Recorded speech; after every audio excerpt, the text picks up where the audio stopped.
ಕುಟುಂಬದ ಮೂವರ ಹತ್ಯೆ ಮಾಡಲಾಗಿದೆ. ತಂದೆ, ತಾಯಿ ಹಾಗೂ ಮಗಳ ಭೀಕರ ಕೊಲೆ ಮಾಡಲಾಗಿದೆ. ಬೆಂಗಳೂರಿನಲ್ಲಿ ನಡೆದಿರುವಂತಹ ಒಂದು ಘಟನೆ ಇದು. ಒಂದೇ ಕುಟುಂಬದ ಮೂವರ ಕೊಲೆ, ತಂದೆ, ತಾಯಿ ಮತ್ತು ಅವರ ಮಗಳನ್ನ ಭೀಕರವಾಗಿ ಕೊಲೆ ಮಾಡಲಾಗಿದೆ. ಕೆಆರ್ ಪುರ ಬಳಿಯ ಶೀಗೆಹಳ್ಳಿಯಲ್ಲಿ ಈ ಒಂದು ಘಟನೆ ನಡೆದಿದೆ. ಕೆಆರ್ ಪುರ ಬಳಿಯ ಶೀಗೆಹಳ್ಳಿಯಲ್ಲಿ ನಡೆದಿರುವಂತಹ ಘಟನೆ, ಯುವತಿಯ ಪ್ರಿಯಕರನಿಂದಲೇ ಕೊಲೆ ಮಾಡಲಾಗಿರುವಂತ ಶಂಕೆ ವ್ಯಕ್ತವಾಗಿದೆ. ರಾತ್ರಿ ಯುವತಿ ಪೋಷಕರ ಜೊತೆ ಯುವಕ ಗಲಾಟೆ ಮಾಡಿದ್ದಂತೆ. ಯುವತಿಯ ಪೋಷಕರ ಜೊತೆ ಗಲಾಟೆ ಮಾಡಿದ್ದ. ಗಲಾಟೆ ವೇಳೆ ಮೂವರನ್ನ ಕೊಲೆ ಮಾಡಿರುವಂತ ಶಂಕೆ ವ್ಯಕ್ತವಾಗ್ತಾ ಇದೆ. ಪೊಲೀಸರು ತನಿಖೆಯನ್ನ ಮಾಡ್ತಾ ಇದ್ದಾರೆ. ಮೇಲ್ನೋಟಕ್ಕೆ ಪ್ರೀತಿ ವಿಚಾರಕ್ಕೆ ಗಲಾಟೆಯಾಗಿ ಕೊಲೆ ಮಾಡಿರುವಂತ ಶಂಕೆ ಇದೆ. ಸದ್ಯ ಈ ಬಗ್ಗೆ ತನಿಖೆಯನ್ನ ಕೈಗೊಂಡಿದ್ದಾರೆ ಕೆಆರ್ ಪುರ ಪೊಲೀಸರು. ಮೃತದೇಹಗಳು ಆವಲಹಳ್ಳಿ ಖಾಸಗಿ ಆಸ್ಪತ್ರೆಗೆ ರವಾನೆ ಮಾಡಲಾಗಿದೆ.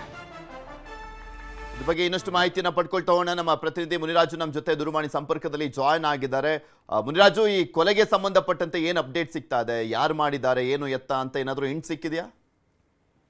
ಪೃಥ್ವಿ, ಬೆಂಗಳೂರಿನ ಕೆಆರ್ ಪುರದಲ್ಲಿ ಈ ಒಂದು ಭೀಕರ ಕೊಲೆ ನಡೆದಿರೋದು. ಏನು ಒಂದೇ ಕುಟುಂಬದ ಮೂವರನ್ನ ಕೊಲೆ ಮಾಡಿ ಈಗಾಗಲೇ ಏನು ಪತ್ತೆ ಮಾಡುವಂತ ಕೆಲಸವನ್ನು ಕೂಡ ಪೊಲೀಸರು ಮಾಡ್ತಾ ಇದ್ದಾರೆ.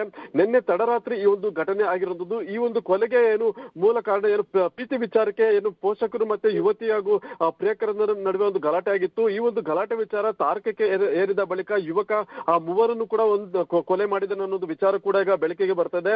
ಕೆಆರ್ ಪುರದ ಶೀಗೆಹಳ್ಳಿಯಲ್ಲಿ ಏನು ಆ ಯುವಕ ವಾಸವಾಗಿರ್ತಾನೆ. ಈ ಒಂದು ಸಂದರ್ಭದಲ್ಲಿ ಪೋಷಕರು ಕೂಡ ನಿನ್ನೆ ರಾತ್ರಿ ಅಲ್ಲಿಗೆ ಹೋಗಿ ಒಂದು ಮಾತುಕತೆ ಮಾಡುವಂತ ಸಂದರ್ಭದಲ್ಲಿ ಆತ ಒಂದು ಯುವತಿಯ ಒಂದು ಪೋಷಕರನ್ನ ಕೊಲೆ ಮಾಡಿರೋದು.